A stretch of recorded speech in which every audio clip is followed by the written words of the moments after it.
And here we have the normal variant, not a variant then, standard issue, 11th Doctor. And this one is a Comic-Con exclusive, but not really exclusive, because a lot of stores are selling them now for only like $20.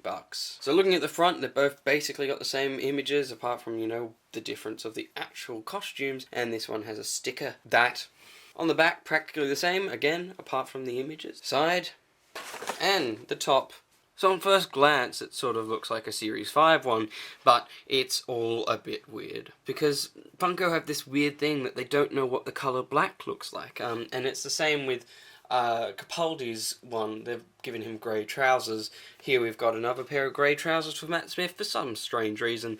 Maybe it's just because they want a bit of a distinguished look between the shoes and the trousers. He sports a red bow tie and a really orange jacket that isn't at all brown.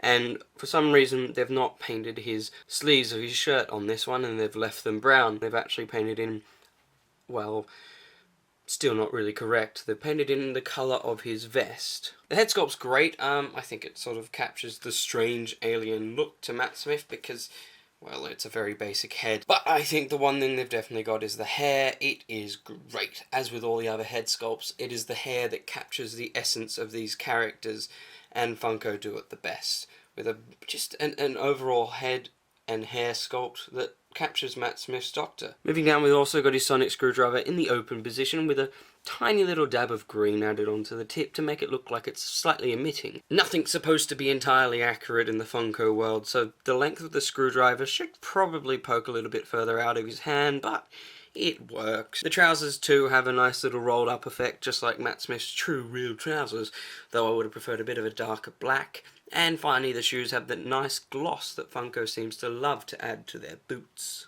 The head sculpt for this figure, and indeed the entire body, barring the hand-holding handles, is exactly the same as its standard release. The head's really wobbly on this figure, and I'm a bit worried about it coming off, but it still does a full 360, as does the other head. So, looking at the costume, as much as I do love this a lot more than the other one, the colour choices are a lot more spot on than the other figure, though they have included his main sort of Series 7B costume instead of his Time of the Doctor one, with this not having a black waistcoat. All the colours are accurate to the Doctor if he didn't hold handles. The main problem I have with this figure is the fact that it is the exact same sculpt as this figure. Why that is, you ask? Well, we know that his coat is significantly longer in Series 7B, so this should be about down to here, but because they've reused the other sculpt, it's by no way the right length. Yes, Funko seem to like to minimalise their figures, so it could be fine, and yes, I would accept it.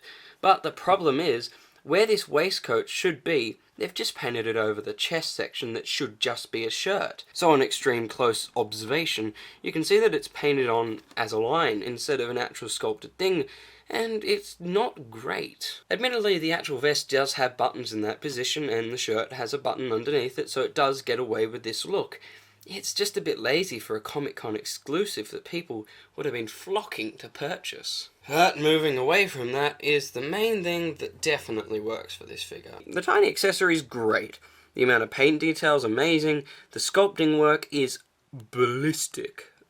Why did I use that word? It wasn't necessary. But it is so obviously a handles, and the fact that it goes all the way around to the back and the wires are painted yellow, there is so much detail on this tiny little addition. And I think, despite this problem, this certainly makes up for it. And the overall appearance of this figure is brilliant. And the question is obviously, which one would I suggest for you to buy?